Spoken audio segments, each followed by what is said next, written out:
Jane's thumb stops moving. The phone is already unlocked. She didn't mean to pick it up. She was just moving it off the counter so it wouldn't get wet from the dish rack, and the screen lit up on its own, right as a message dropped down from the top. She doesn't touch it. She doesn't need to. 2 lines are enough. Downstairs, water is running. Upstairs, one of the kids laughs at something on a tablet. And here, in the kitchen, Jane is standing completely still, holding her husband's phone like it might go off in her hand. Footsteps coming down the hall. She sets the phone back exactly where it was. Screen down, same angle. Her hand isn't shaking, which surprises her, because everything else in her chest is. Hey, Eugen rounds the corner, tie already loose, jacket over one arm. You didn't start dinner. Was about to.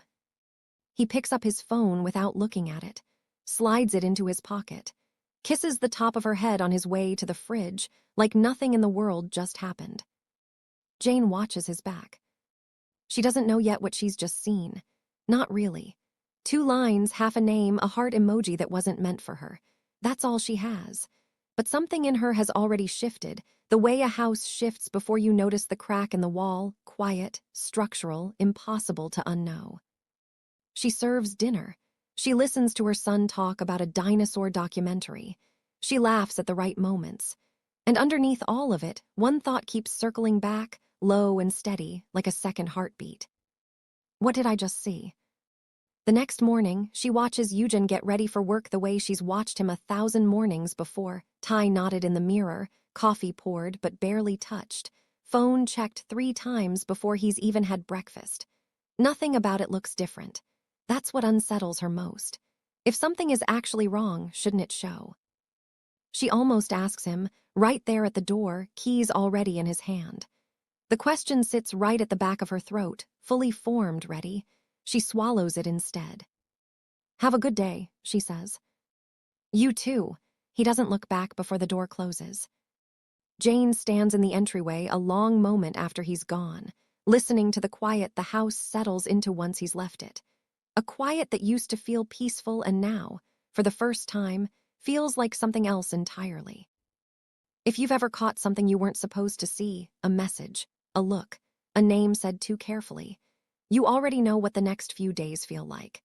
Tell me in the comments the moment you knew something was wrong before anyone said it out loud. And if you want to see how far this goes, hit like, subscribe, and stay with me, because Jane is about to learn exactly how far it goes. 3 years earlier, none of this seemed possible.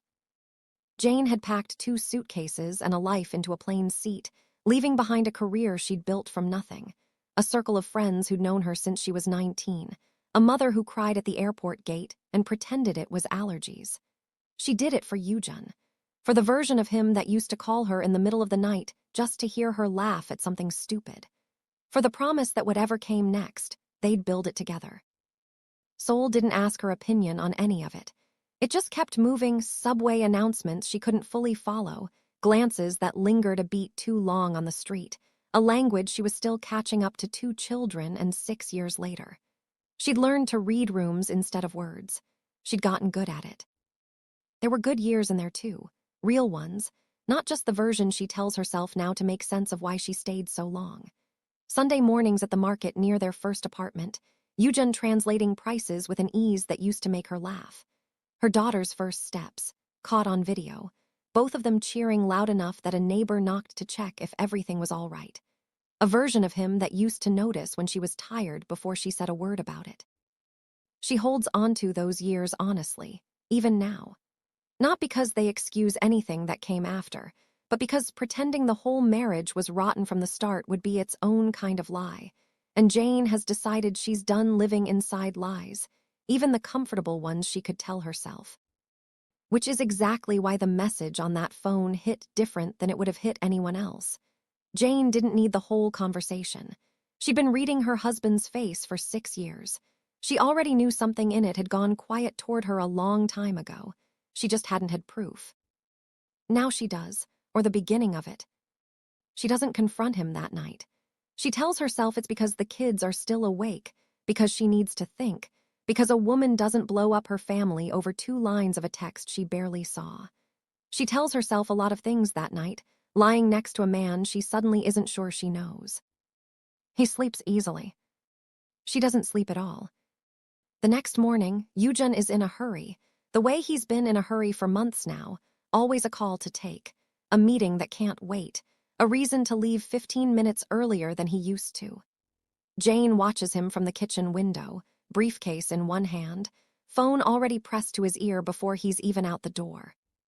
She used to know his schedule down to the hour. Lately, she's realized she doesn't know it at all. She just knows the shape of his absence.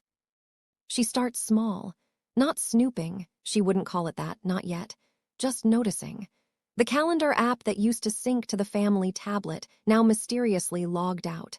The credit card statement that arrives a week late. A dry cleaning receipt for a shirt she doesn't remember him wearing. None of it is proof, all of it is a pattern. She mentions the shirt at dinner, casual, testing the water. Did you get something dry cleaned?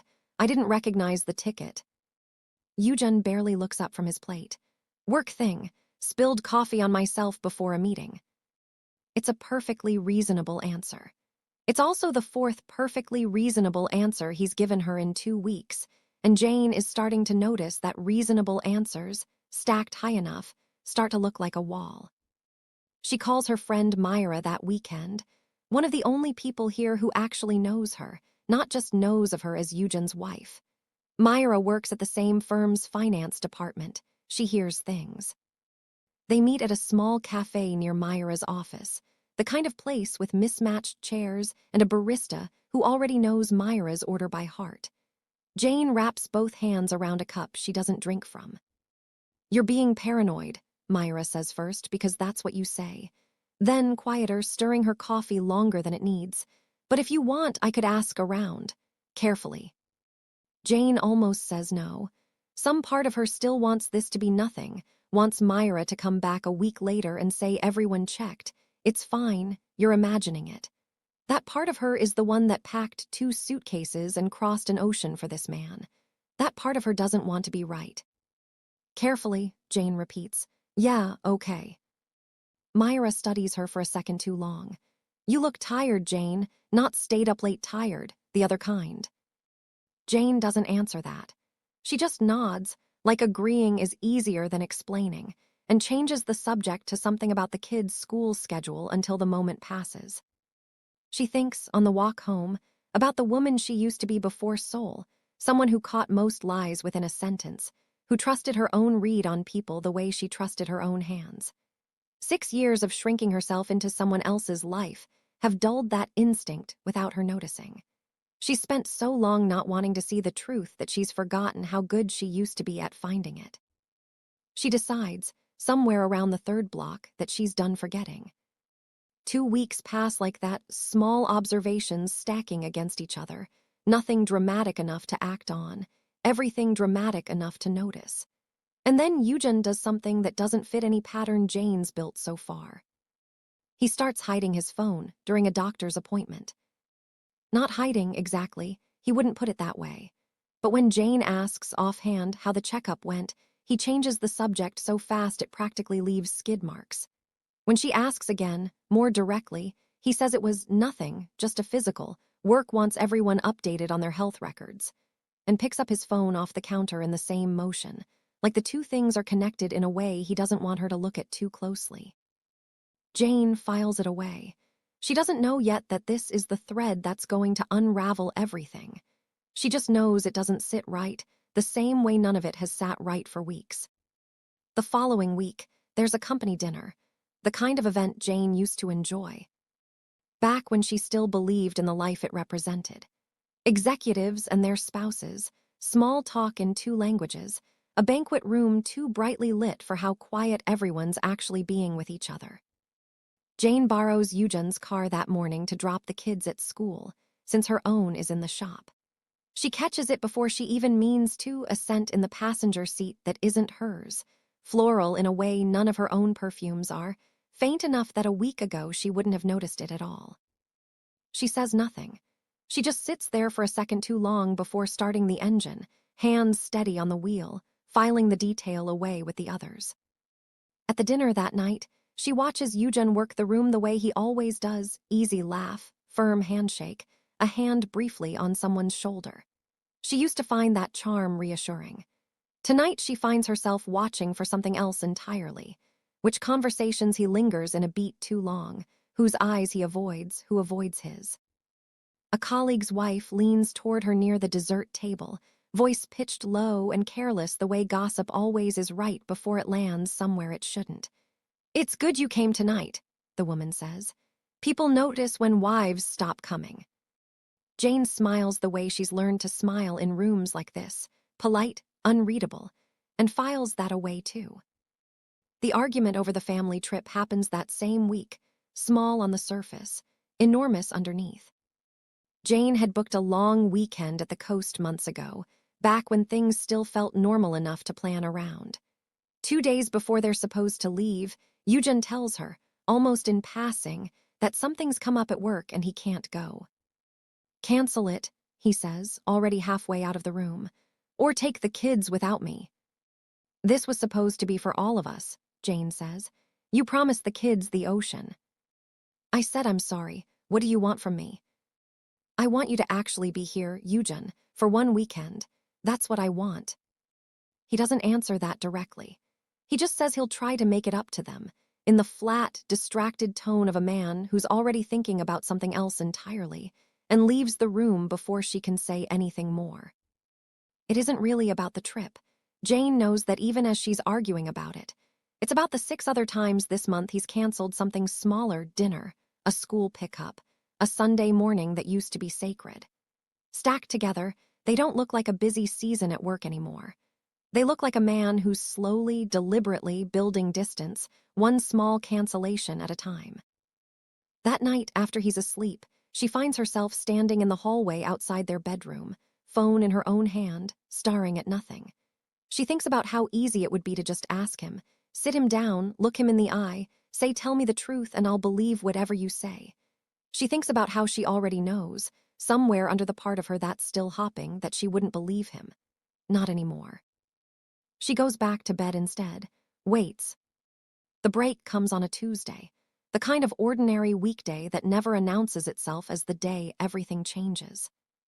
Yujun leaves his laptop bag on the entryway bench instead of taking it to his home office, distracted by a call from his mother that pulls him into the bedroom with the door half closed. Jane isn't planning anything. She's just walking past, and the bag is open, and a folder is sticking half out of it. The kind of folder hospitals hand you, thin and official, with a clinic's letterhead printed across the top. She shouldn't look.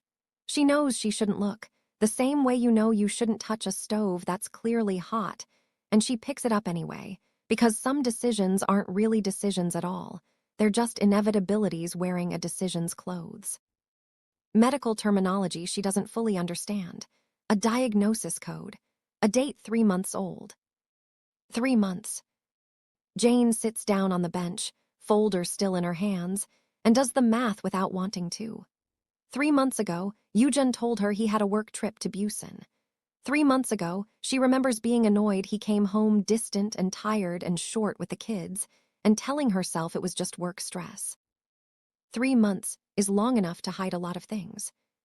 She hears his voice rising slightly through the bedroom door, arguing with his mother about something, in Korean too fast for her to fully catch, and she does the only thing that makes sense in the moment. She photographs every page of the folder with shaking hands, slides it back exactly where it was, and walks into the kitchen like she's just been standing there the whole time. Now she has something real, and now she has a decision in front of her that isn't really a decision either, because once you know something like this, there's no version of your life where you don't know it anymore. Jane doesn't confront him that week. She spends it instead building something she never thought she'd need to build, a case. She goes back through the phone she glimpsed weeks ago, this time not by accident. She finds a password she's watched him type 100 times without meaning to memorize it.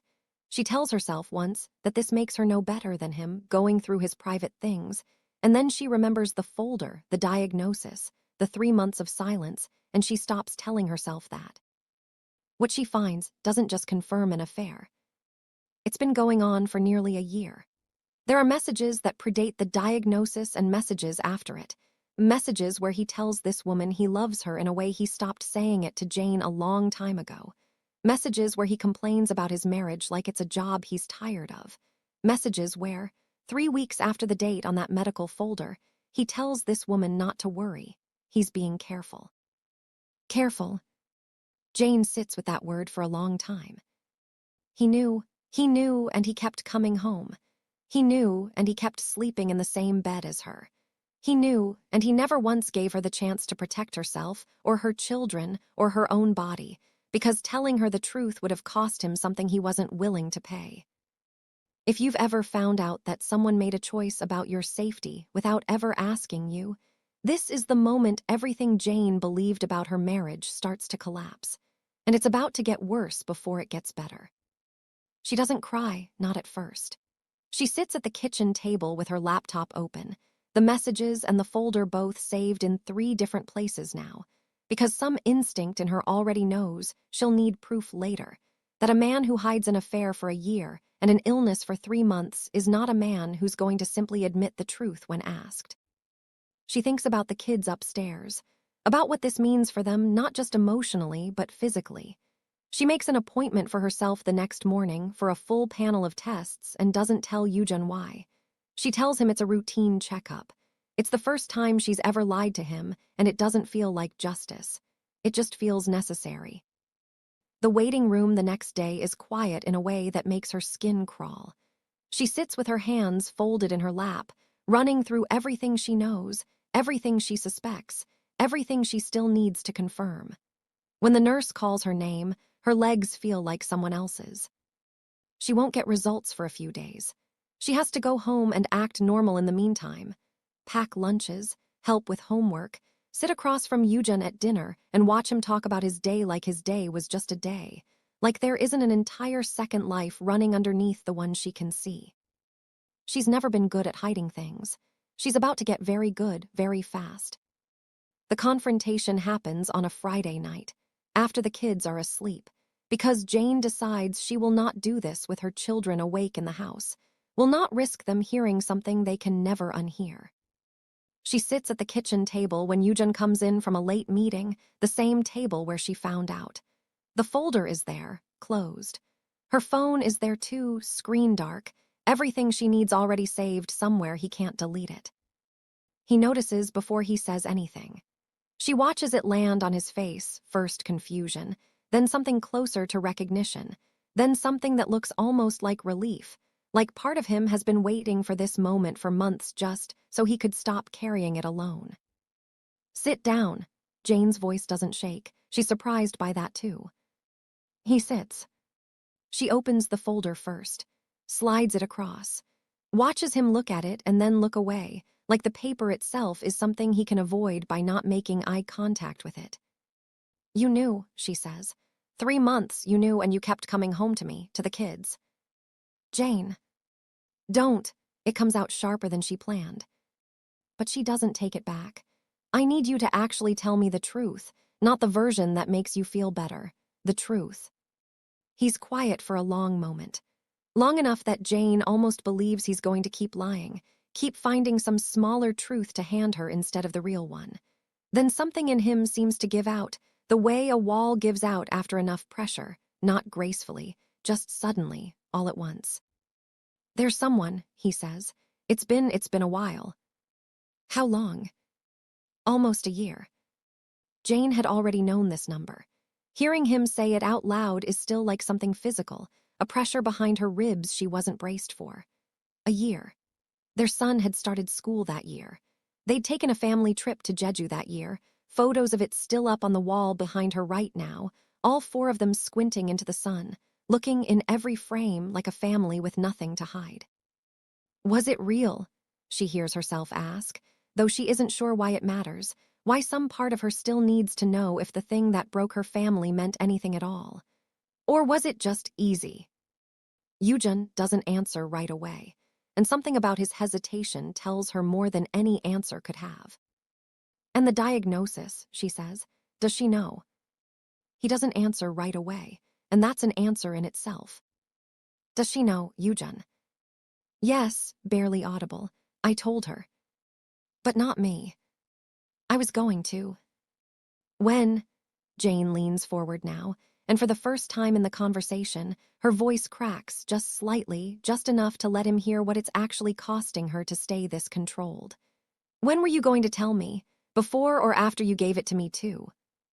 He flinches. It's the first honest reaction he's had all night. I didn't want to lose you, he says, and it's such a small, selfish thing to say in this moment that Jane almost laughs, except there's nothing funny about it at all. You didn't want to lose me, she repeats. So instead you decided not to tell me something that could kill me. That's not love, Eugen. That's not even close to love. That's just you protecting yourself the way you've always protected yourself and calling it something else. His phone buzzes on the table between them. A name flashes on the screen before he can flip it face down. Not the name from the messages, just his mother's, 3 missed calls already stacked above it. He silences it without looking away from Jane, and something about the reflex, the practiced way he's clearly been managing 2 lives at once for months, makes her stomach turn harder than the messages did. Is that how it's been? She asks. Juggling calls, timing your stories. Jane, it wasn't like that every day. How was it then? Tell me how it was, because from where I'm sitting, it looks exactly like that. He doesn't answer. Upstairs, faintly, one of the children's doors creaks. Just settling, just the house. But both of them go still at the sound, voices dropping instantly to something quieter, more careful. The way parents' arguments always shrink the second a child might be listening. It's a strange kind of intimacy, the two of them still instinctively protecting the kids together, even as everything else between them comes apart. They wait. No footsteps follow. Jane exhales and continues, quieter now but no less sharp. The room goes quiet in the particular way that only happens after something true has finally been said out loud. Eugen doesn't defend himself again. Maybe he's run out of defenses. Maybe, somewhere underneath all of it, he already knows there isn't one. I need to get the kids tested, Jane says, and her voice has gone somewhere cold and steady, somewhere past anger into something more useful. Tomorrow, and I need you to understand that whatever happens with my results, this is over. Not eventually. Not after we talk it through. It's over tonight. Jane, please, we can. We can't. She stands, picks up the folder, the only copy she's leaving him with, the rest already safe elsewhere. You made this decision for both of us 3 months ago. I'm just the one who gets to finish making it.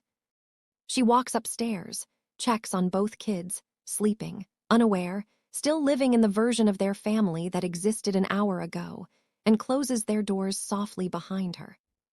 Downstairs, she can hear Eugen still sitting at the table, not following her, not fighting for it, just sitting there the way a man sits when he's finally understood that some doors, once they close, don't open again no matter how hard you knock. If you've ever had to stay calm in the moment your whole life was falling apart, just so the people you love wouldn't fall apart with you, you understand exactly where Jane is standing right now. Drop a comment telling me if you'd have stayed that composed, or if you'd have broken right there at the table. Subscribe if you want to see what she does with it, because what Jane does next is the part of this story worth staying for. The results come back clear. Jane reads the message twice, then a third time, sitting alone in her car outside the clinic because she needs a minute before she can drive home and be a mother again. Her hands are shaking now in a way they weren't during the confrontation, in a way they weren't even when she first found the folder, like her body had been holding this particular fear in reserve, saving it for the moment it was finally safe to feel. She calls no one right away. She just sits there, engine off, watching people walk past the windshield with their ordinary Tuesday errands, and lets herself breathe for the first time in what feels like weeks. Relief doesn't feel the way she expected. It doesn't erase anything. It just gives her one less thing to carry while she figures out how to carry everything else. The children's results come back clear too, though there was never real risk there. She'd known that, medically, even in her panic. She'd needed the confirmation anyway. Some fears don't respond to logic. They just need to be answered directly in writing by someone with a medical degree. She tells Eugen through a single text message once she has both results. Not because she owes him softness. Because she's decided She isn't going to spend one more ounce of her own energy managing his emotions about a situation he created. Then she starts making calls. A lawyer first, someone Myra recommends, someone who's handled international custody cases before, because Jane already knows this isn't going to be simple. The lawyer's office is small, unglamorous, exactly the kind of place Jane didn't know she needed until she's sitting in it. The woman across the desk doesn't flinch at anything Jane tells her. She just takes notes, asks precise questions, and lays out in plain terms what Jane's actual options are: custody, residency, the practical mechanics of a foreign national leaving a marriage in a country where she isn't the one holding citizenship. You have more rights than you think, the lawyer says. People in your position usually assume they have none. That's usually the first lie that needs correcting. Jane holds onto that sentence the whole drive home. Then a real estate agent, because staying in the house Eugen's name is on is not an option anymore, not for one more night than necessary. Then her mother, on a call that starts with Jane trying to sound composed and ends with both of them crying on opposite sides of the world. "Come home," her mother says. Jane looks at her sleeping children through the doorway, thinks about their school, their friends, the only life they've ever known. Thinks about her own life here, 6 years of it, buried under a marriage that turned out to be built on sand she never got to inspect. "I don't know yet," she says, "but I'm not staying in this house." Telling the children is the hardest conversation of Jane's life, and she rehearses it more than she's ever rehearsed anything. She sits them down together, in the living room, keeps her voice steady and simple, the way a counselor Myra found for her recommended. "Appa and I are going to live in different homes now," she says. "That doesn't mean either of us loves you any less. You'll still see him. This isn't your fault, and it's not something either of you did." Her daughter asks if it's because they were bad. Jane's chest cracks a little at the question, but she keeps her face steady, pulls her close. "No, sweetheart, never. This is a grown-up thing, not a you thing." Her son doesn't ask anything at all. He just goes quiet, the way he does, and climbs into Jane's lap even though he insists most days he's too old for that. She holds him there a long time, past the point where either of them needs to speak. The move happens fast, faster than Jane thought was possible, though later she'll understand that grief and momentum can look almost identical from the outside.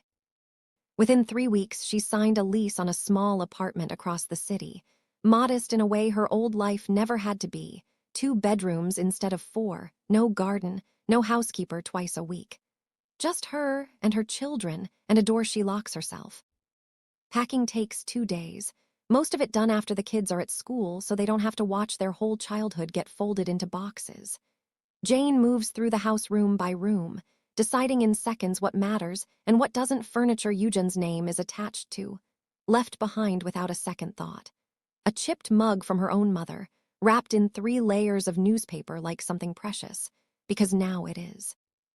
She finds herself standing in the nursery that used to be her daughter's before it became a guest room, running a hand along a wall she painted herself in her first year here, and has to sit down on the floor for a minute before she can keep going. Eugen isn't home for most of it.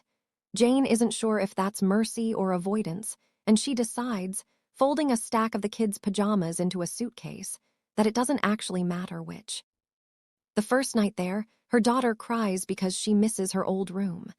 Her son doesn't cry, but he goes quiet in a way that worries Jane more than tears would. She sits between their 2 new beds that night, on the floor, back against the wall, until they're both finally asleep. She doesn't cry until she's sure they can't hear her. The new school takes some adjusting, too. Her daughter comes home the first week with her lunch untouched and admits, reluctantly, that she didn't know where to sit. Jane spends that evening turning it over in her mind, wondering if she's made the right call dragging her children through this much change at once.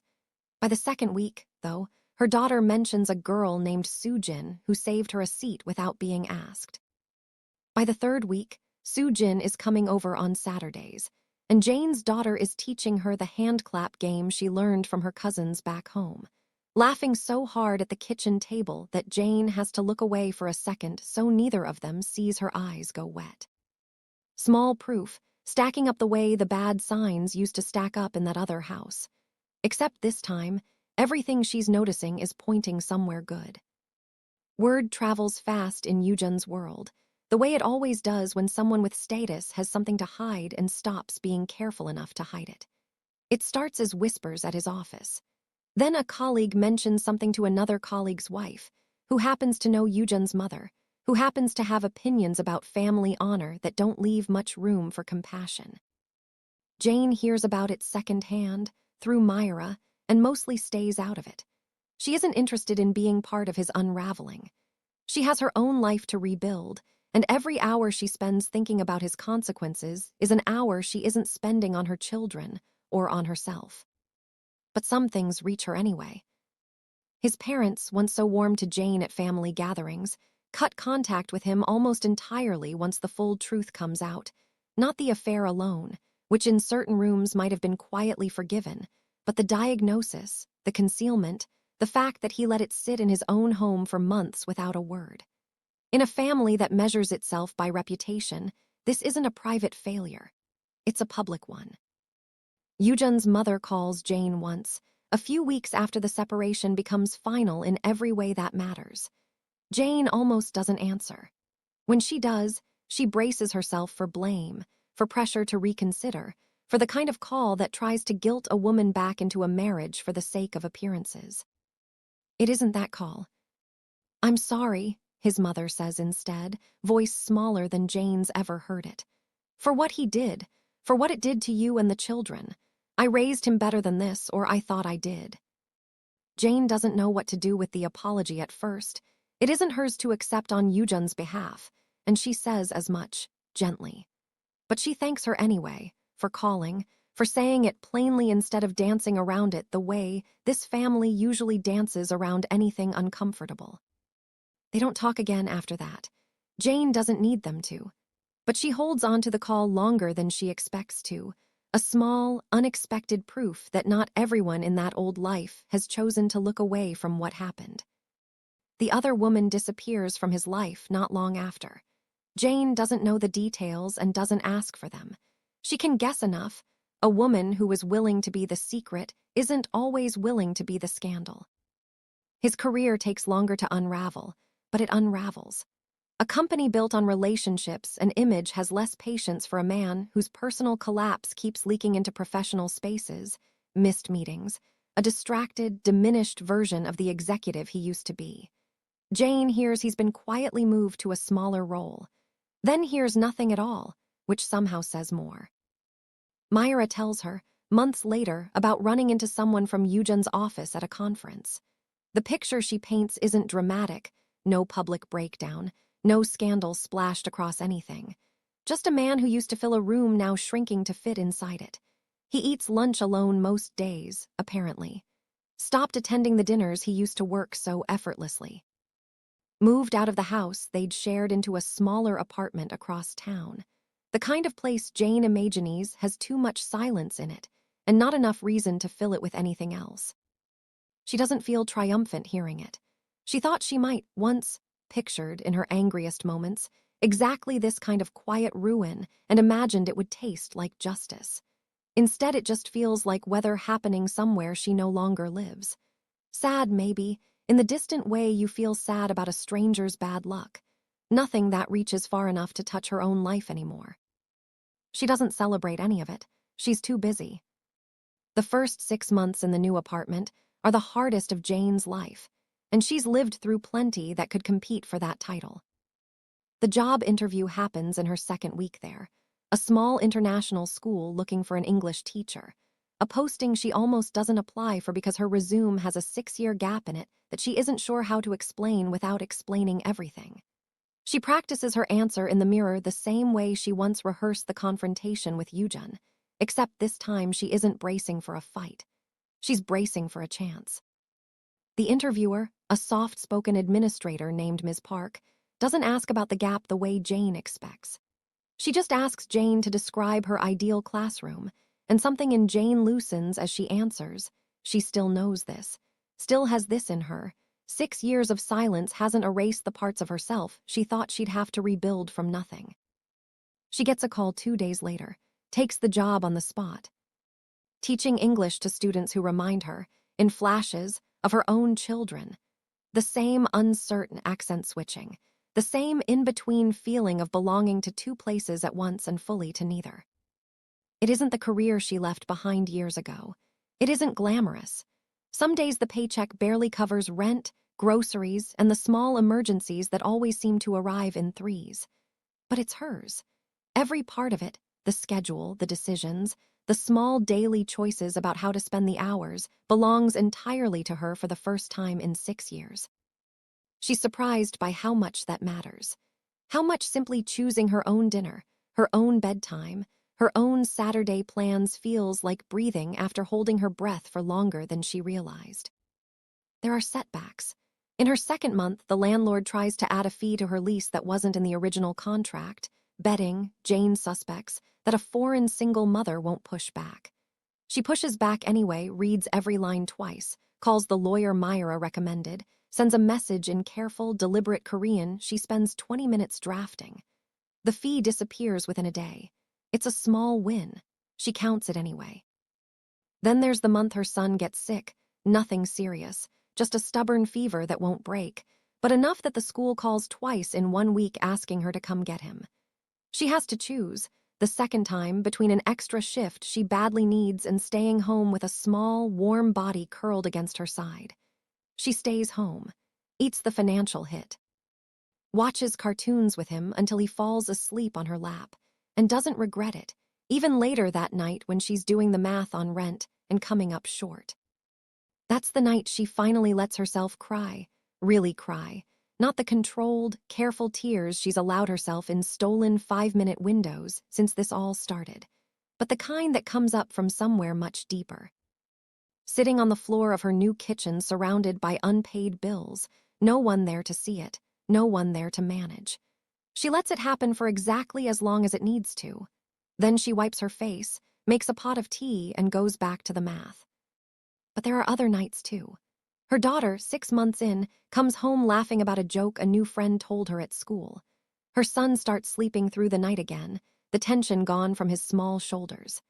Jane herself starts noticing things she'd forgotten about, that she's funny, that she's sharp, that she used to want things for herself before she spent 6 years wanting things only for her marriage. The custody exchanges with Eugen are stiff at first, a hallway handoff outside her apartment building, both of them polite in a brittle, careful way, the kids caught in the middle looking between two adults who used to be easy with each other and now aren't. The first few times, Jane braces herself in the doorway like she's preparing for an argument that never comes. Eugen is quiet during the handoffs, diminished, almost. He asks about their schoolwork, thanks her for the bag she's packed, and leaves without lingering. It isn't warmth. It's just the absence of the version of him she used to have to manage.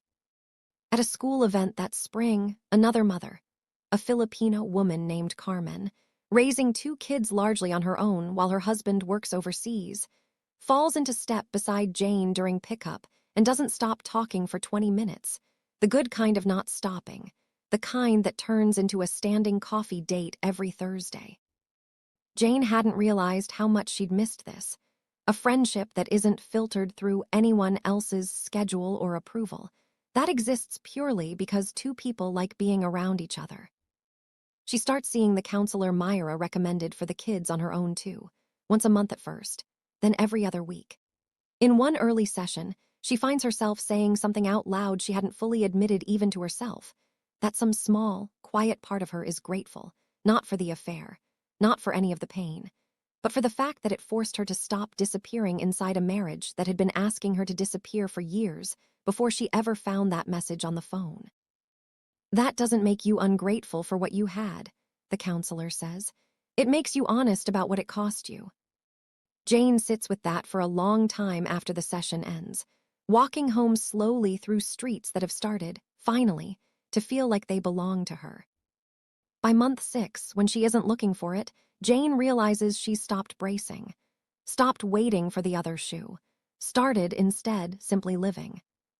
If you've ever had to rebuild something from nothing, a home, a sense of yourself, a reason to get up in the morning that has nothing to do with anyone else's approval, tell me in the comments where you're rebuilding from, because Jane's story is about to reach the part where all of it starts to matter.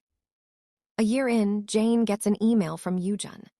The first real communication between them, beyond logistics about the children, pickup schedules, school forms, the small mechanical details of co-parenting from a distance that has grown, in every sense, much larger than geography. The email is long.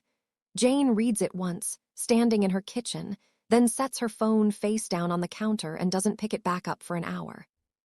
He tells her he's sorry, not the small, self-protective sorry from that night at the kitchen table, but something that reads, at least on the page, like it might actually have cost him something to write. He tells her about the fallout she already knows about secondhand. His parents, his career, the isolation he's living in now that everyone who once orbited him for his status has drifted away. He tells her he watches her, sometimes, through updates from mutual acquaintances, and that hearing she's doing well is the strangest kind of pain, happy for her, and gutted by his own absence from it in the same breath. He doesn't ask for anything. That's the part that surprises Jane most. No request for a second chance, no plea to reconsider, no attempt to rewrite what happened into something more forgivable. Just an accounting. An admission that the life he thought he was protecting by staying quiet is the exact life he destroyed by doing it. Jane doesn't respond right away.